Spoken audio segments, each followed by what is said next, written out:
تجھ سے ہوا آشکار بندہ مومن کا راز، اس کے دنوں کی تپش، اس کی شبوں کا گداز، اس کا مقام بلند، اس کا خیال عظیم، اس کا سرور، اس کا شوق، اس کا نیاز، اس کا ناز۔ ہاتھ ہے اللہ کا بندہ مومن کا ہاتھ، غالب و کار آفری، کار کشا کار ساز، خاکی و نوری نہاد، بندہ مولا صفات، ہر دو جہاں سے غنی، اس کا دل بے نیاز، اس کی امید قلیل، اس کے مقاصد جلیل، اس کی ادا دل فریب، اس کی نگاہ دل نواز۔ نرم دم گفتگو، گرم دم جستجو،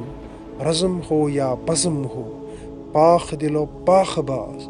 نقطہ پر قار حق، مرد خدا کا یقین، اور یہ عالم تمام وہم و تلسم و مجاز۔ عقل کی منزل ہے وہ، عشق کا حاصل ہے وہ، حلقہ آفاق میں گرمی محفل ہے وہ۔